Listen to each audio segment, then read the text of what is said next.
Unwind by Neal Shusterman. Chapter 16. Teacher. The fire alarm goes off during the teacher's prep period, and she silently curses the powers that be for their awful timing. Perhaps, she thinks, if she can just stay in her empty classroom until the false alarm, and it's always a false alarm, is dealt with. But then, what kind of example would she be setting if students passing by looked in to see her sitting there? As she leaves the room, the hallways are already filling with students.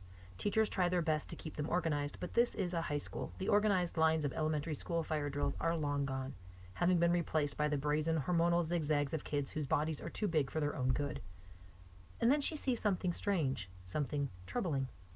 There are 2 policemen by the front office. They actually seem intimidated by the mob of kids flowing past them and out the front doors of the school. But why policemen? Why not firemen? And how could they have gotten here so quickly? They couldn't have. They must have been called before the alarm went off. But why? The last time there were policemen in the school, someone called in a clapper threat. The school was evacuated, and no one knew why until after the fact. Turns out, there was no clapper. The school was never in danger of being blown up. It was just some kid pulling a practical joke. Still, clapper threats are always taken seriously because you never know when the threat might be real. "Please, no pushing," she says to a student who bumps her elbow. "I'm sure we'll all make it outside." Good thing she didn't take her coffee. "Sorry, Miss Steinberg."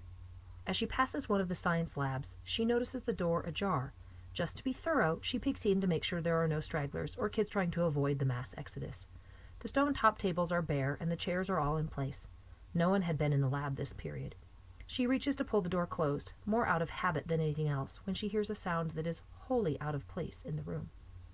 A baby's cry. At first she thinks it might be coming from the student mother's nursery, but the nursery is way down the hall. This cry definitely came from the lab. She hears the cry again, only this time it sounds oddly muffled and angrier. She knows that sound. Someone's trying to cover the baby's mouth to keep it from crying. These teen mothers always do that when they have their babies where they don't belong. They never seem to realize it only makes the baby cry louder. "Party's over," she called out. "Come on, you and your baby have to leave with everyone else." But they don't come out. There's that muffled cry again, followed by some intense whispering that she can't quite make out. Annoyed, she steps into the lab and storms down the center aisle, looking left and right until she finds them crouched behind one of the lab tables. It's not just a girl and a baby. There's a boy there, too. There's a look of desperation about them. The boy looks as if he might bolt, but the girl grabs him firmly with her free hand. It keeps him in place, and the baby wails.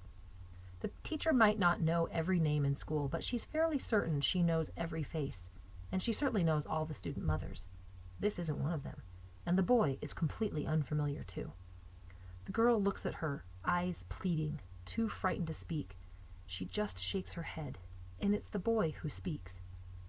"If you turn us in, we'll die." At the thought, the girl holds the baby closer to her. Its cries lessen, but don't go away entirely. Clearly, these are the ones the police are looking for reasons she can only guess at. "Please," says the boy. Please what? The teacher thinks. Please break the law? Please put myself and the school at risk? But no, that's not it at all. What he's really saying is, please be a human being. With a life so full of rules and regiments, it's so easy to forget that's what they are. She knows, she sees how often compassion takes a back seat to expediency. Then a voice from behind her. "Hannah?" She turns to see another teacher looking in from the door. He's a bit disheveled, having fought the raging rapids of kids still funneling out of the school. He obviously hears the baby's cries. How could he not? "Is everything all right?" he asks. "Yeah," says Hannah, with more calm in her voice than she actually feels. "I'm taking care of it." The other teacher nods and leaves, probably glad not to share the burden of whatever this crying baby situation is. Hannah knows what the situation is, however, or at least she suspects. Kids only have this kind of desperation in their eyes when they're going to be unwound.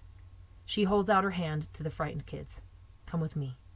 The kids are hesitant, so she says, "If they're looking for you, they'll find you once the building is empty. You can't expect to hide here. If you want to get out, you have to leave with everyone else. Come on, I'll help you." Finally, they rise from behind the table, and she breathes a sigh of relief. She can tell they still don't trust her, but then why should they? Unwinds exist in the constant shadow of betrayal. Well, they don't need to trust her now. They just need to go with her. In this case, necessity is the mother of compliance, and that's just fine. Don't tell me your names, she says to them. Don't tell me anything. So if they question me afterward, I won't be lying when I say I don't know. There are still crowds of kids pushing past in the hall, heading toward the nearest exit. She steps out of the room, making sure the 2 kids and their baby are right behind her. She will help them. Whoever they are, she will do her best to get them to safety. What kind of example would she be setting if she didn't?